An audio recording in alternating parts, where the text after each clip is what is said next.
Carlo Molteni arrived to my studio about a year ago. I was thinking to myself, should I look like a designer or should I be who I am?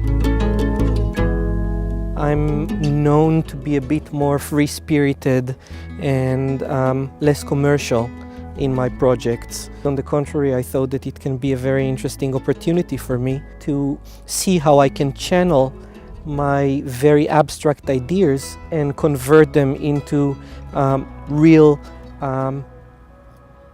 products.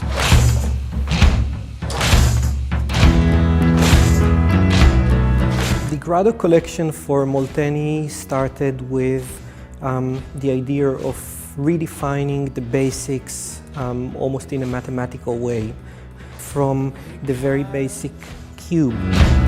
Trust the sun, you're sleeping in all the time. You see, I was trying to cut and eliminate the sharp corner that is basically facing us or our body.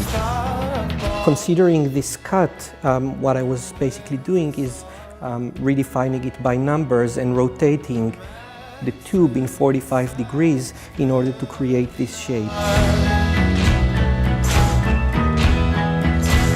With the side tables, the idea was to take the very basic cube, to rotate again the structure in 45 degrees and to create some kind of a negative or a void that is being focused by the lacquering of the inside of the void. I've scratched all my rooms.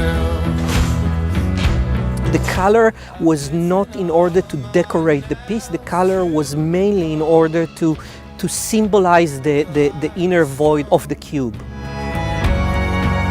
You come back and thrown out away from the top and away from the truth, but kill them apart.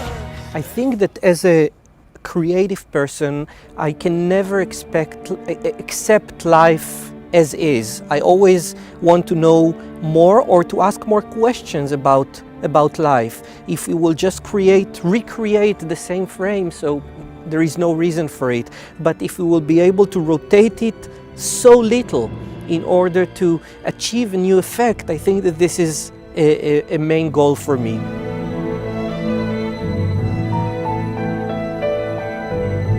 The 45 mirror has been painted in the three basic colors and created the illusion between what we see in reality and what we see as a reflection. We are thinking about the mirror and we are thinking about the frame, so the frame is actually facing us and there are no sharp corners. However, if I'm using my 45 degrees over there, I'm achieving another dimension which was never exist before, which is also the reflection of part of the frame inside the mirror.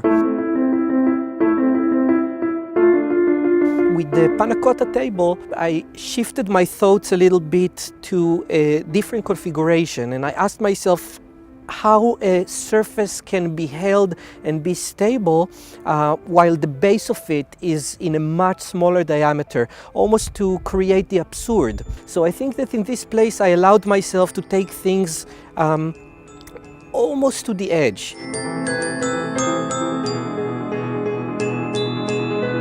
It's quite enjoyable, this shifting, coming from New York into Brianza and starting to evaluate things and see how they are being developed and being realized, basically. When I see the eyes of the engineer opening up and his brain starting to work, I realize that I'm achieving my goal because he's there to think, not just to do. Are there any other companies besides Italians?